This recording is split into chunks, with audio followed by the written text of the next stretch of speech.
I mean, listen, all we're doing is presenting the facts here. And we're not talking out of our own free will. We talk to these professors, we talk to the PhDs, we talk to the bachelors of science. I mean, it was even said with David Percy. Here's something I would like to say quick. He went right to the Kodak scientist who worked on that Kodak film.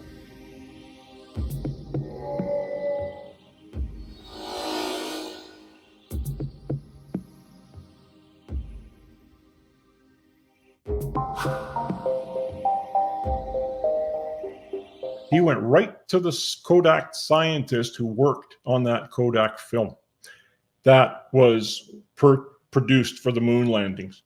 He went right to the horse's mouth. We're talking first generation evidence here.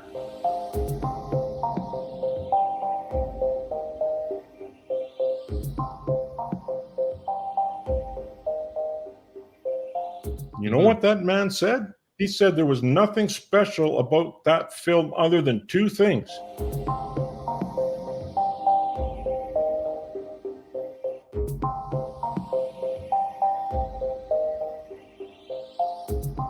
The backing was S-star, which most of it is.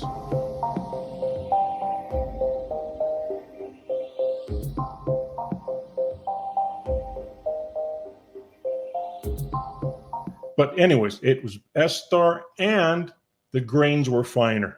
Other than that, that's it. There's no difference.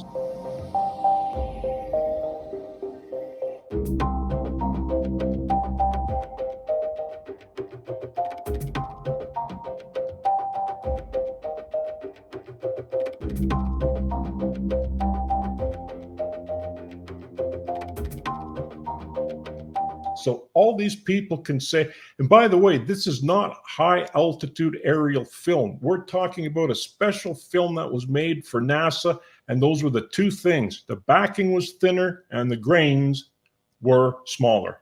Those were the only two things that scientist told David Percy, and it's on Dave's site on owlis.com under the movie section. It's a two-part series. Okay, I'm going to share this. Anyways, I'm going to share this photograph right now.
I think the idea that the Apollo project was faked is demonstrably ridiculous. I think it can be demonstrated that this is the case from a large amount of evidence, both scientific and indeed just common sense.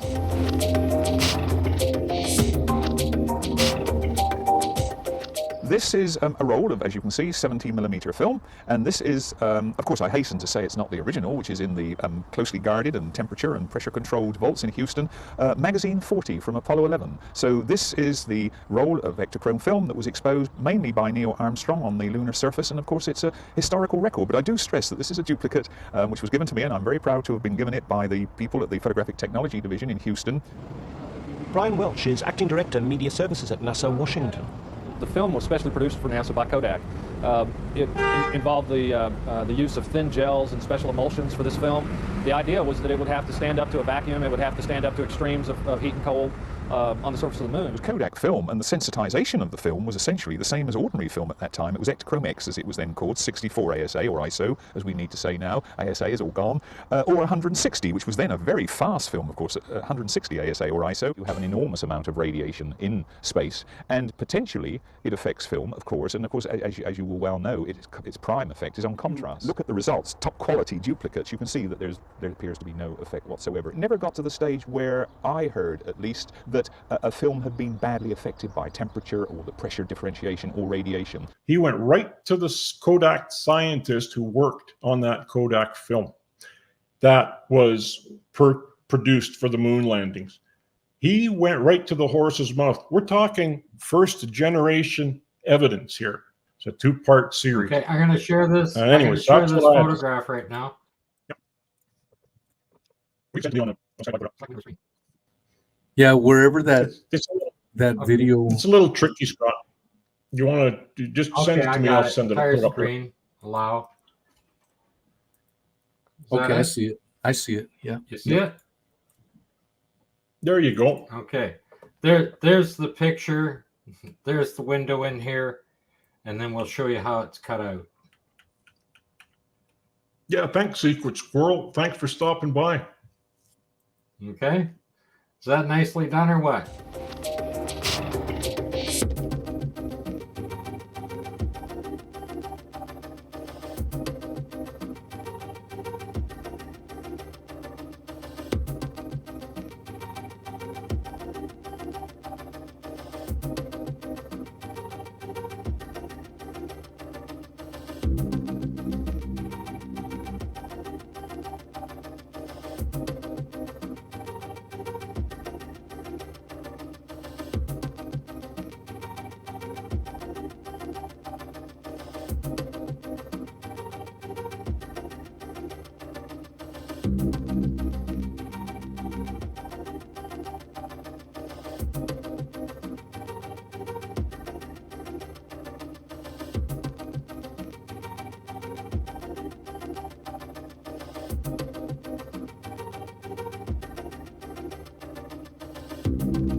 Do I look like I know what a JPEG is? I just want a picture.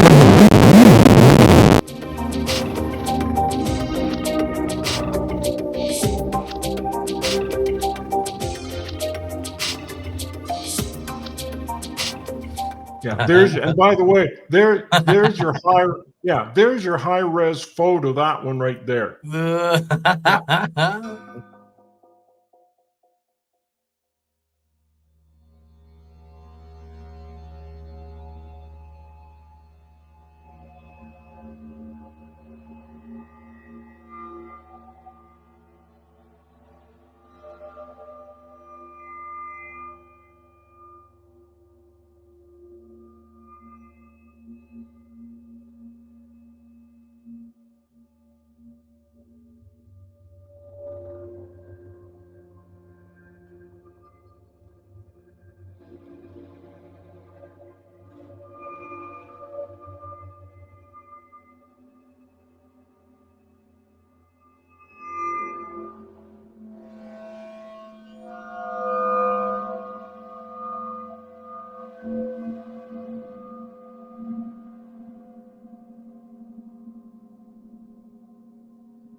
Yeah, there's, and by the way, there's your there's your high res photo, that one right there.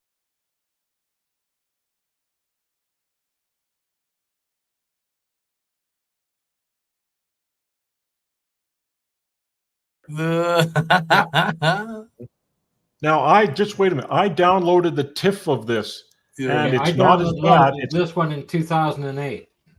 Yeah, I downloaded the TIFF that Mike suggested, and you still see it around there. Yeah. So not as bad, but it's there.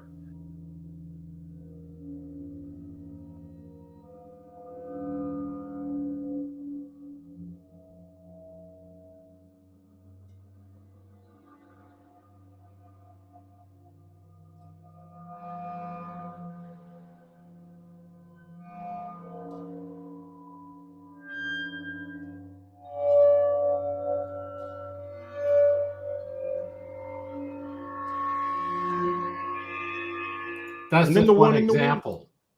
Oh God, yes. There are many. Well, that's the other thing that Toon kept saying. Like, he would dismiss Marcus Allen's evidence, and yet his evidence is didn't present NASA videos and photos that are obviously fake as hell. That's his evidence. He didn't I mean, present that was anything. ridiculous. If he wanted to talk about that this film was special, he should have had it with him, with the documentation from NASA. He never presented that.